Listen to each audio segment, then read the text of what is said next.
The Migos did it in a way that the entire rap industry took for the next 3 years when they first came out. When they first popped in 2012, 2013, everybody in rap like that from 2012, 2013 to 2015. Facts. And like Offset said at the service, he said that was take flow. That was take flow. The flow that everybody in rap was doing, that was take flow. The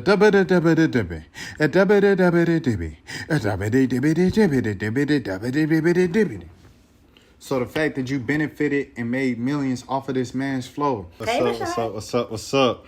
All right, y'all. So I really recorded this, like I said, to have a timestamp on history, because this is such a historic moment, and a lot of times when you're in the history, when you're in the historic moment, you don't really acknowledge it for what it is and appreciate it fully. So I would like to have video evidence of where I was at this time of my life during this historical moment. Excuse me. And yeah. So without further ado, man, if you're new to the channel, this is the road to 5K subs. I'm gonna get to it. I'm hiding this just in case, like, one of the sleeper screen things, like the screensavers on the TV, is like something that's copyrighted, and then this gets taken down because of that. Like, but let's get into it. Like I say, I think first, okay, all right. I don't even know how I want to attack this. I'll just kind of go from here, and then we'll build out. I think this is the greatest rap beef ever. And I say the greatest rap beef ever, not just because it's like the craziest thing someone said about someone in a beef, or like, you know what I'm saying, like the wildest stuff, like the most violent, you know, outside and this and that. I think it's the best rap beef ever, because these are literally two of the biggest artists, like two of the biggest artists ever in the genre, in the 51 years of hip hop. And, you know, in the time they're going back at, like, with the internet, thanks to the internet, you could do, like, you don't have to wait for Flex to drop it off at 6 o'clock or 7 o'clock on Hot 97. You don't have to wait for Greg Street to play it at 6 o'clock on V103 in Atlanta. Like, you can play it, like, whenever you're finished with the track. You can drop it at 8:24 a.m. for Kobe Bryant. You can drop it at 6:11 for Father's Day, or OJ, whatever, Tupac, whatever Kendrick did 6:11 for.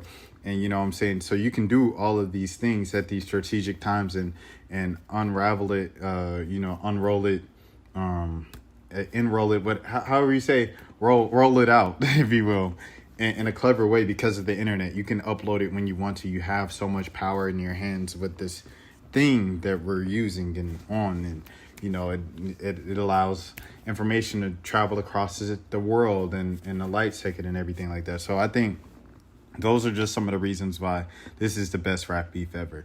Also, I think with this beef, because yes, I do think Kendrick is winning, and I think he's won. However, I will say this. You have to give Drake his credit. The last joint he dropped, at the time I'm recording this, the last joint he dropped was Family Matters. It was the 7.5 minute thing where he called out Kendrick for a couple of things. And then in one of the beat drops, I think it was the middle one, he called out everybody else who was going against him. And he told him on Tailor Made, I'll get back to everybody else too on the next track. And that's what he did. Man stood on his business. And then he also announced it on Instagram with a parody of the interlude that Kendrick did on Take Care. You know what I mean? So, which was, you know, like I always say, kind of a lot of people on the mainstream levels introduction to Kendrick. Of course, Section 80 was popping, and that was like a huge thing on the underground scene and on the internet.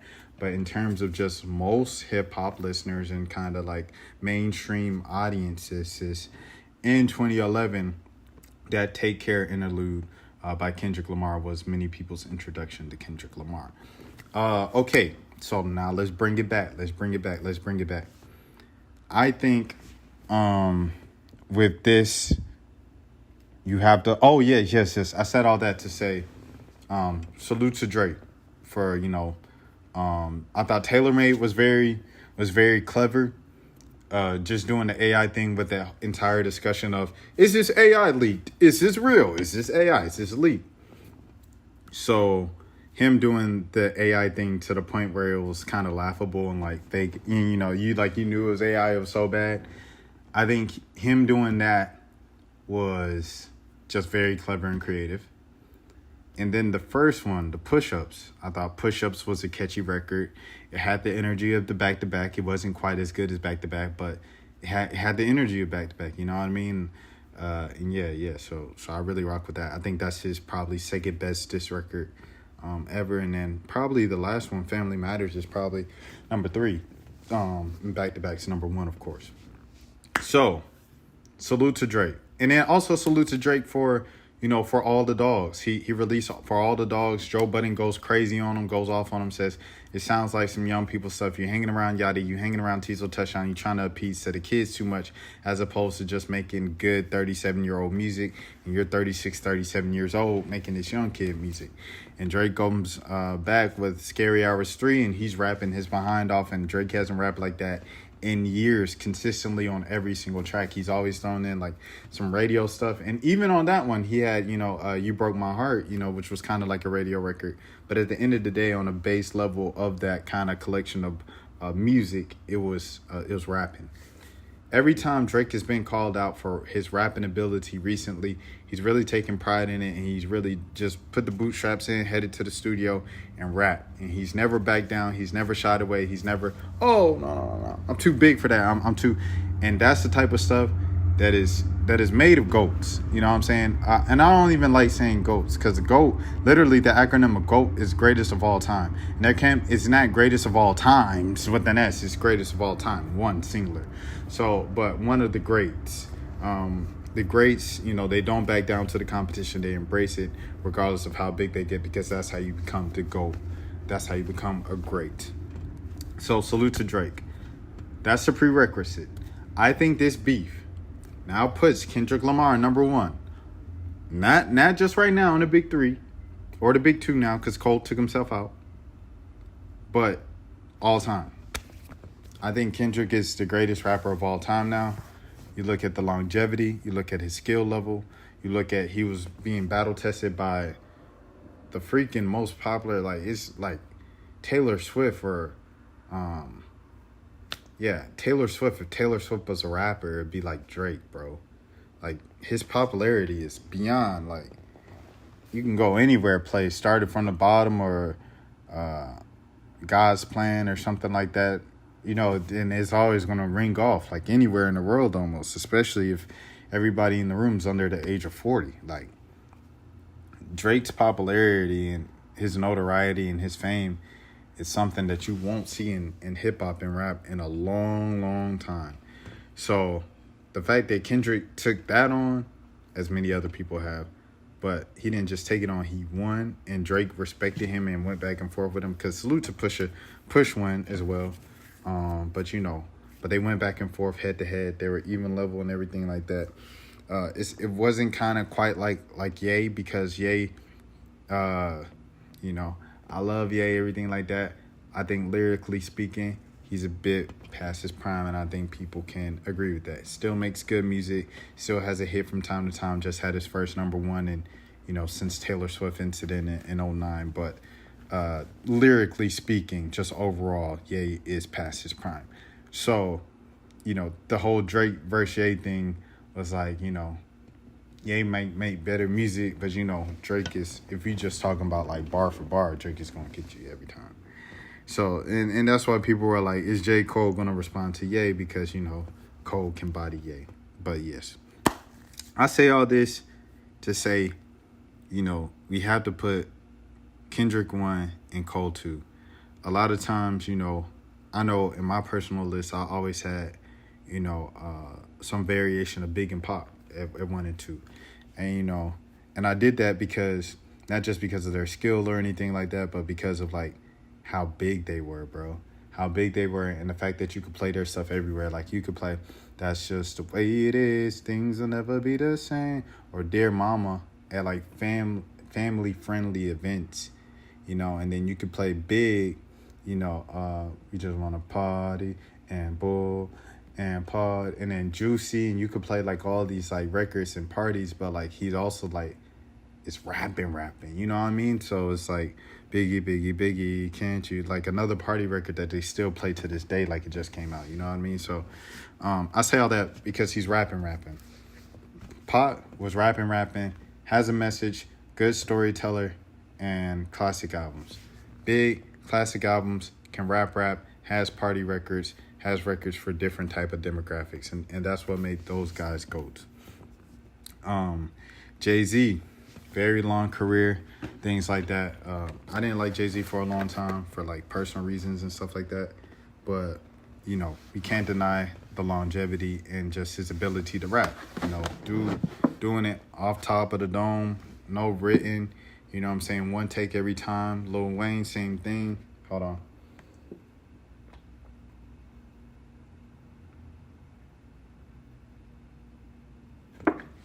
You have to respect those two guys. Eminem, you have to respect Eminem. Andre 3000, you have to respect Andre 3000. You have to respect the Rakims. You have to respect, I already said Eminem. You have to respect the Snoop Dogs. You have to respect the T.I.s. You have to respect, you know what I'm saying? Like a lot of these guys, the Jeezys, the Gucci's, the Futures, you know, you have to respect these guys. So I say all that to say Kendrick, for the time he's been relevant, over 10 plus years as a top guy, no pun intended, as a top guy.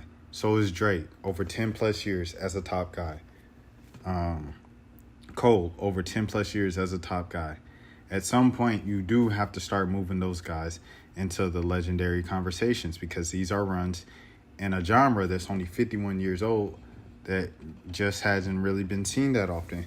Like you can say Jay-Z's been relevant for 20, 30 years. Kanye now has been relevant for 20 years, but in Eminem, also another guy who's been relevant 20 years, and Snoop Dogg, 20, 30 years as well. So those are that's like the 20, 30 year club of just like being relevant in solely hip hop. You know, we're not talking about Ice Cube where, you know, you were relevant in the 90s as a rapper, and then 2000s, 2010s, like you stay relevant with entertainment and other aspects of entertainment. We're not talking about Will Smith of, you know, you were relevant as a rapper in the 80s and the 90s, and then you became, you know, Will Smith. You know, we're not talking about Ice-T, LL Cool J, the list goes on. We're talking about guys who, you know, have been relevant in purely hip-hop and rap music for multiple decades, you know. Andre 3000, Big Boy, Killer Mike, you know, CeeLo, all the guys, Goody Mob, Outkast. You have to shout out all the guys down south as well. Tribe, shout out to everybody at Tribe. Shout out to Nas. You know, you can go down the list of so many people. But I say Kendrick is number one because, you know, in that list of who's been relevant for 20, 30 years, you know, past 10 years, more than a decade, as the top dog, always. No pun intended, once again. How many of those guys have multiple classic albums? I think the only guy I could think of is Jay-Z. The only other guy I could think of is Jay-Z when you think of longevity in multiple decades with multiple classic albums. Jay-Z. That's it. I mean, okay, Kanye, if we wanted to. I'm sorry, Ye. Ye and Jay-Z. Literally, the only two. Multiple decades, multiple classic albums. Shout out Snoop Dogg. Shout out to, you know what I mean? Doggy Style. Shout out to Nas. Shout out to It Was Written. Shout out to, you know, Rap Is Now being laid to bed. Shout out to Illmatic, of course. Respect. Shout out to M. Shout out to Eminem once again. Everything Eminem has done. The only ones with multiple classic albums in multiple decades has been Ye and Jay, the Throne. So Kendrick has that. Kendrick has been battle tested by the biggest artists on his level. Jay was battle tested by Nas. A lot of people would say Jay lost to Nas because Nas had the greatest diss record of all time before this battle. Ether. Okay. Kendrick, he won his battle. And probably Meet the Browns. Meet the Grams is probably the greatest. And not even like champion it as like, oh, this record's so good. Like in terms of like impact. You felt Meet the Grams. Like I've never felt a diss record before. I was just like, So Meet the Grams is probably the greatest diss record of all time. But the fact that bro came back tonight with the Atlanta joint, y'all know I gotta speak about Atlanta, everything like that. Man, because bro, all right. Cause y'all know I'm from Atlanta. If you don't know, I'm from Atlanta. I'm from Marietta to be exact, the suburb. Spent most of my time there in my childhood. Split household, halfway Southwest Atlanta, halfway Marietta, Georgia. I now live in the city of Atlanta, and I went to school in the city of Atlanta. Shout out to Georgia State. What am I saying? What am I saying here? I went to Takeoff's funeral. At State Farm Arena. And Drake was there. And that's the first time and the only time I've seen Drake in person. I've never been to one of his concerts or anything like that. And Drake was, sitting kind of in the audience. A couple people, like patted him on the back, shook his hand, and spoke to him beforehand. You know how that goes. He had like a couple security guards around him. And Drake spoke. I think he was on the program to speak. And he went up there, he read some poem. Then he looked at Quavo. And for majority of the time, when you think about all that Drake has done, the Migos have done for Drake's career, going back to Versace, because I don't know if you guys like understand fully, but Drake is Drake, and I say Drake as in like how big he is, because when it's usually like your time to kind of tell off, like, okay, you had your moment, everything like that, your sound is, we're starting to move on from it. 2-3 years. Shout out to Ludacris. Shout out to Nelly. Shout out 50 Cent. I didn't shout them out earlier. Shout out Killer Mike. When your sound kind of transitions out 2-3 years type deal, 5 years at the max, and people are moving on to the next thing, the only way to really stay relevant is to go with what's popping, hop on that. And Drake did that, and he mastered that, and that's how he stayed relevant. That's how he was on every big record, quote unquote, and that's how he became Drake.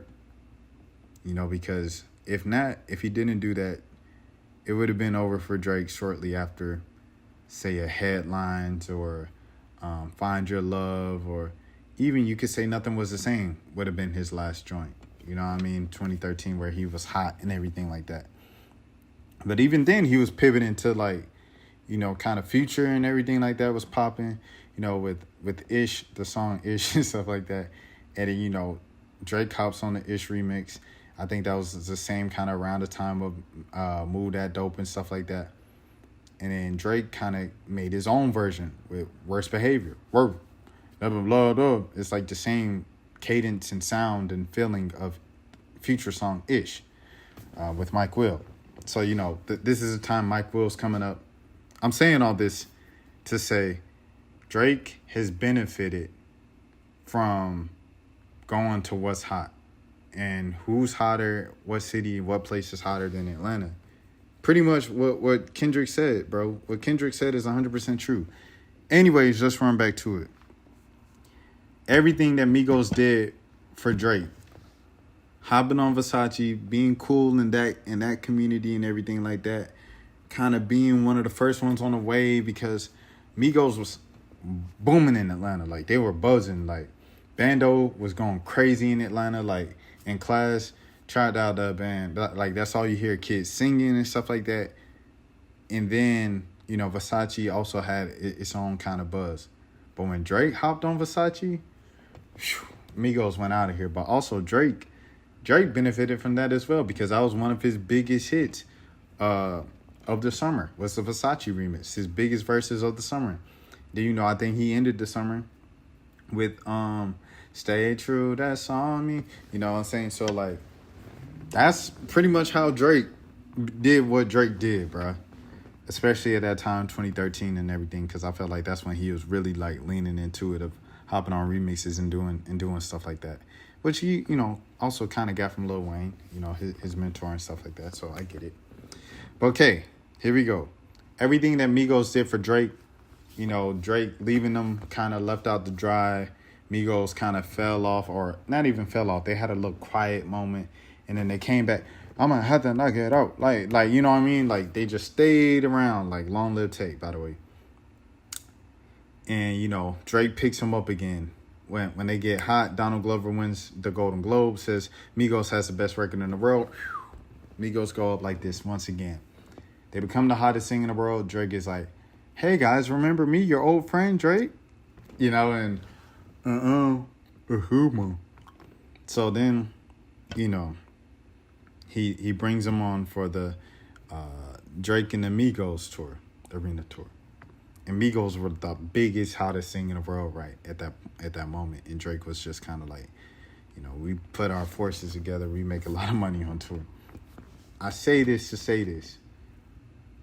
All that money and all that relevancy that the Migos got Drake.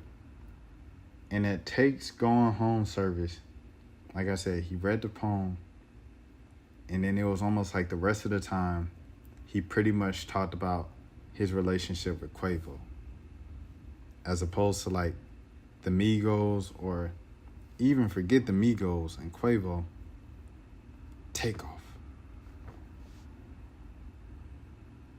And after he gave his little soliloquy, his speech at the funeral, he walked from the mic and kind of just disappeared, like he wasn't back in his seat or anything like that. He was gone. Justin Bieber sung at the beginning. I don't know if Justin Bieber stayed in the stands or anything like that, but I think Justin Bieber might have been going as well.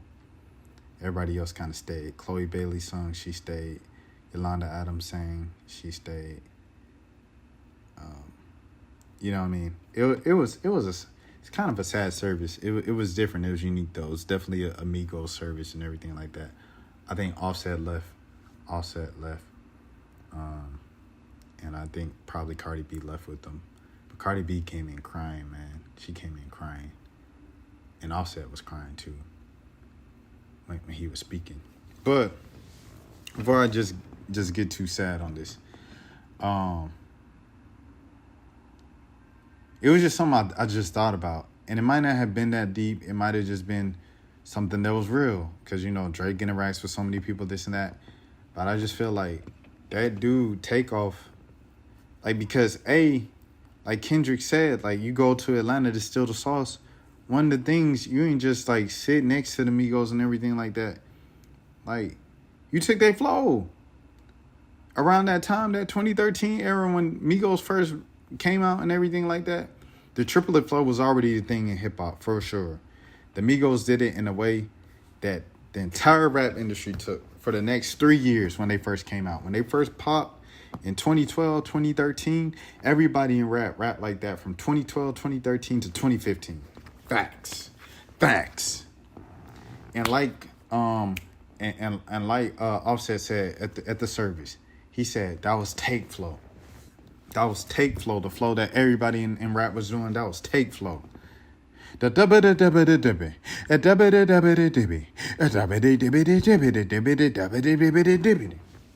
so the fact that you benefited and made millions off of this man's flow because you went down to Atlanta and you stole the sauce, and that's what you had to say. A written random poem talking about the leaves of the crosshairs of the so-and-sos and they giants and they float in the sea. How come we don't do this anymore? The last time I was in this building was when we was on the Drake and the Amigos tour. And we were with our brothers. And, me and Quavo, we have, wagers all the time with Alabama and UGA football. I know, what I'm saying, Roll Tide. I'm a Alabama fan, or we might do Kentucky and, whoever his team is. And in college basketball, we always have that rivalry of gambling. Well, all right, y'all. It's Drizzy Drake. Until next time, peace. And then he also said that Take was a quiet guy, and he kind of had a look on his eyes constantly where he was squinting, but his eyes were also wide open at the same time. He said it was weird. That was like the only thing he said about Takeoff. And it kind of made me feel away, like in the back of my mind. But I kind of like moved past it because, maybe bro was just being real, and Quavo set the whole thing up in the schedule lineup. He wanted the biggest names, and he got, Drake going. But it still is just weird because it's like Migos did so much for you, bro, and that's what you have to say. You find out a lot about people with seeing how they act at a homegoing service, bro. Seeing how much they respect just the service and the person. You know what I mean? Because I have some stories of a business and homegoing services intertwining. You know what I mean? But you'll definitely see a lot about a person in a homegoing service, seeing how they behave and how they act at a homegoing service. So I say all this to say, like, that rubbed me the wrong way. But, like, Drake ran down here from a Conan. Drake ran down here for... But also, you know what I mean? And, we not talking about that right now, but Post Malone. Post Malone, bro. Post Malone ran down here, got the sauce from Key Crib on east side of Atlanta, bro. And then just gone. And I'm glad that Post shouted out Key on, like, Jimmy Fallon or one of those late night talk shows. But, like, goodness gracious, bro. Like you came down to Atlanta, got the sauce, and left. You know what I mean? And there's so many people who do that at so many places, but especially Atlanta, because, like, when you live in Atlanta and you hear people say the culture all the time, it can just seem like an internet buzzword, like a drinking game. Like, every time you hear the culture, take a shot. But when you really look at the landscape of things and leave Atlanta and listen to what the people listening to in different cities and different states, different countries, continents, you see, dang, this really all comes back to Atlanta. It's crazy. And that's when you realize, okay, this is what people say when they say the culture. Down to, because we have all types of black people down here, man. We got all types of people, period. You talk about the twins, the white boy twins and everything like that. You talk about Larry Lee. You talk about, who else is like, well, Bubba Sparks from LaGrange, but shout out Bubba Sparks. It's a few. I just can't think of them right now. But yes, everybody from Atlanta, like, we're the trendsetters, bro. Like, we're the trendsetters. Everything starts here in Atlanta when it comes to, like, culture and what's cool and what's different. Like I said, we even set the trends for, like, the weird, nerdy crowd. Like, shout out Zaina Bear. Shout out Zaina Bear doing her thing on social media right now. That's Atlanta. Same school as Baby Tate and Donald Glover. Donald Glover, perfect example. Childish Gambino. 21 Savage, Nudie. You go down to the Suaves, the Dalen Gideons, the Tony Snows, the Nicias, the Caribous, the Woo the Savages, the Spooks, all of these artists, bro. Like, all this stuff stems from here. Like, in this specific pocket, Pop Star Benny's, bro. Father Regis, Donald's father, period. Shout out to Father. Shout out Alpha Records. Shout out to Zach Fox. Like we literally run this stuff, bro. It all starts here, in this pocket, in this, like, cultural hub. And so, like, for you to come down here and continue to, like, take, you know what I mean, and kind of fake support people after you take. It just always rubbed me the wrong way about Drake. And I'm glad Kendrick called it out. That's what I really wanted to say, I guess. But anyways, if you're new to the channel, this is the road to 5K subs. No. We got to talk about the rest of the stuff. If the Day Free thing is true, that Drake said Dave Free is one of them kids is Dave Freeze, that's absolutely insane, bro. I don't know what Kendrick is gonna do with Dave, if they had that discussion and conversation at all, or if he just trusts his mans. That's insane, bro. What else did he say? The allegations against his wife. And then the captions are looking a bit spotty. I can't lie. The captions are looking a bit spotty, Kenny. They're looking crazy. You know what I mean? And I think Kendrick addressed some form of like just crazy, toxic situations in a, relationship dynamic, and we cry together, so you obviously hope that isn't the truth. And yeah, tight stuff. And then Drake, if half of that stuff true, boy, you in trouble, boy. I tell you, with the moral police and the legal police, what the heck? You know what I mean? So, on some Diddy allegations. And I'll say allegations right there, because can't get sued if you say allegations. I hope not. Puff, don't do it to me, Puff. Puff, don't do it to me, bruh. But, yeah, okay. I think I said what I wanted to say on both sides. The Atlanta thing was the main one. And, yeah, that's it. All right, guys. Peace out.